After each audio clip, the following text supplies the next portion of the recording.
65 days ago, Brian Harvey was admitted to the Bristol Royal Infirmary with COVID-19. He was immediately put into a month-long coma. Yeah, after doctors told the family to prepare for the worst, the grandfather of 6 made a remarkable recovery, earning him the nickname Teflon Man from the medics. Delighted to say we're joined by Brian from his hospital bed in Bristol. There he is.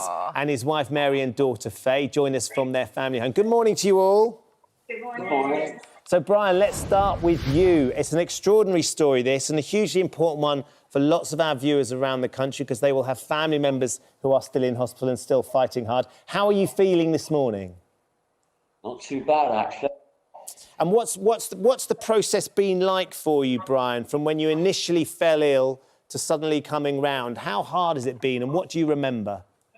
It is basically the first 5 weeks, I had no clue about anything, basically. Being in the coma and then obviously coming round. But the only thing I can remember is coming in the ambulance, and that was it, basically. Until obviously I came round and sort of started getting some sort of sense, basically. And that must have been really confusing for you because you didn't know what had happened, you didn't know what coronavirus was, you woke up from this coma and then presumably couldn't understand why you couldn't see your family. Precisely, yeah. It was quite an ordeal, basically. And, like, obviously, when you're in that position, you're in that poor health, it's nice to have, like, your family or someone there just to give you some sort of support. But obviously, that was unfortunate that because of this virus, you can't do that. But I must admit, the ICU team, amazing. And the staff on the recovery board that Just lost the signal there to Brian. They might not have been there physically, but they were certainly there in spirit. And Mary and Faye join us now as well, of course. I wonder, Mary, how ill Brian had been before suddenly it went downhill and he ended up in hospital. Yeah, he was ill for a week. He gets quite a few chest infections, so he just thought he had another one. And then I just decided to ring 999. And initially, the ambulance crew just thought he had pneumonia. They took him in the ambulance to the Bristol Royal Infirmary. And then the next day, I had a call to say they were going to take him to ICU. And then he did test positive for the COVID virus. It was horrendous. Not being with him is terrible. And you must have found it so hard because at one point you were told he wasn't going to survive, that you should prepare to say goodbye. Yeah, a couple of times we did have some horrific phone calls telling us that he wouldn't make it through the night. But my daughter can carry on with the story, what happened then. Yeah, we had a phone call on the 12th of April to say Dad wouldn't make it through the night. His kidneys had completely failed.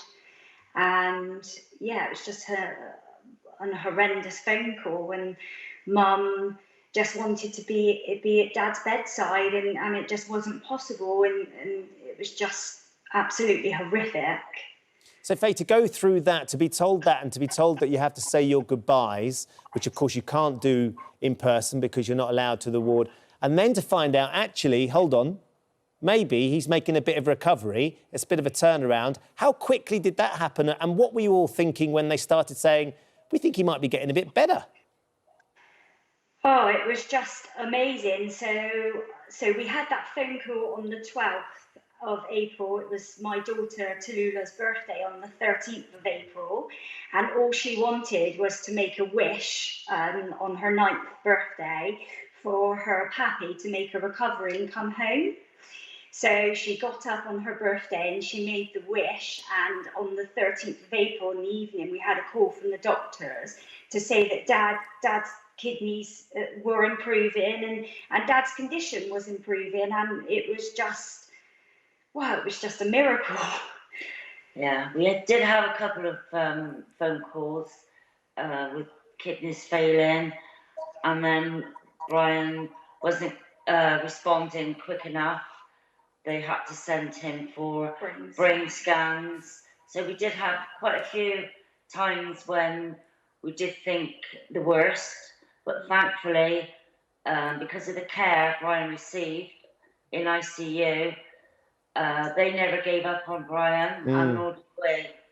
No, Yeah. and so much so, I know that they nicknamed him Teflon Man. So, Brian, coming to you obviously got a strong will to live there. They saw that you were going to be determined to see it through. I know that you've got a bit of a road to recovery, haven't you? You've got to learn how to kind of walk and eat again to be able to get back. But I bet no doubt you cannot wait to get back home to see your family. I know you sort of had a bit of a socially distanced reunion, which must have been a special time. Yes. Very, very touching. And we're looking at pictures of it now. So tell us how this was, because you could see Mary and Faye from a distance with masks on, couldn't you? Yes.